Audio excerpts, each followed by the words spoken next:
Hello दोस्तों, क्या हाल है। तारीख आज 8 दिसंबर दिन रविवार। आइए बात करते हैं आज कुछ मुख्य समाचार और ब्रेकिंग न्यूज। शुरुआत करते हैं। 2 डिग्री लुढ़का रात का पारा। प्रदेश में दूसरा सबसे ठंडा शहर रहा बरेली। 2 दिन तक बूंदाबांदी की संभावना। शनिवार को बरेली प्रदेश का दूसरा सबसे ठंडा शहर रहा। अधिकतम तापमान 22.7 और न्यूनतम 6.4 डिग्री सेल्सियस रहा। वहीं बिजनौर का अधिकतम तापमान 21.7 और मेरठ का न्यूनतम तापमान 6.3 डिग्री सेल्सियस दर्ज किया गया। मौसम विभाग ने तापमान में और गिरावट की आशंका जताई है। बीएचयू वाराणसी। डॉक्टरों ने किया कमाल। बोलने सुनने लगी जुड़वा बहनें। 2 भाइयों को भी मिली राहत। बलिया की रहने वाली बहनें 8 साल से परेशान थी। वहीं 2 युवकों को भी इलाज किया गया है। उनको भी सुनने और बोलने में दिक्कतें आ रही थी। इलाज के बाद बच्चों के ठीक हो जाने पर उनके परिजनों ने डॉक्टरों का आभार जताया है। वाराणसी। नए साल से रेलवे में मेमू, डेमू और स्पेशल ट्रेनों से 0 नंबर हट जाएंगे और ये ट्रेनें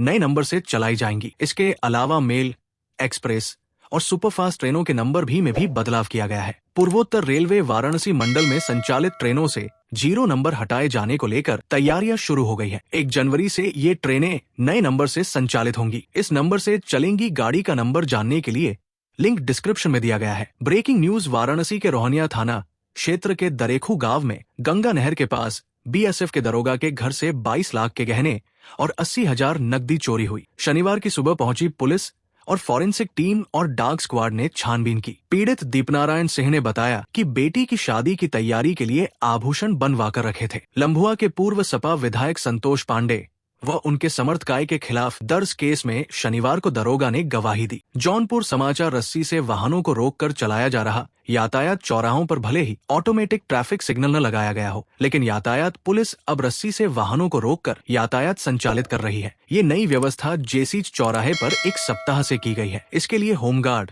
और पुलिस के जवान भी लगाए गए हैं। आखिरी मजलिस में निकला ताबूत। जौनपुर मदरसा इमानिया नासिरिया में हर वर्ष की भांति इस वर्ष भी तीसरे दिन की आखिरी मजलिस की शुरुआत मुजफ्फरनगर से आए देश के मशहूर शोच खवा जनाब हसन अली साहब ने अपने बेहतरीन अंदाज में शोच खवानी से किया। उन्होंने अपनी शायरी में शहजादी फातिमा की खूबियां व अच्छाइयों का बखान किया। इसके बाद कार्यक्रम संयोजक और मदरसा नासिरिया के प्रिंसिपल मौलाना महफूजुल हसन खान ने संबोधन में कहा कि अपने समाज के लोगों को समाज में फैली गलत बातों से दूर रहने की हिदायत दी। समाज के लोगों से कहा कि समाज और देश में शांति और भाईचारा बढ़ाने की जरूरत है। इसे आगे बढ़ाना चाहिए। उत्तराखंड के पिथौरागढ़ में भूकंप के झटके। उत्तराखंड के पिथौरागढ़ में भूकंप के झटके महसूस किए गए हैं। रिक्टर स्केल पर भूकंप की तीव्रता 3.9 दर्ज की गई है। भूकंप के झटके बाद लोग घरों से बाहर निकल आए। हालांकि अभी किसी भी तरह के नुकसान की जानकारी नहीं है। हिंदुत्व एक बीमारी है। श्रीनगर। पीडीपी प्रमुख महबूबा मुफ्ती की बेटी इल्तिजा मुफ्ती ने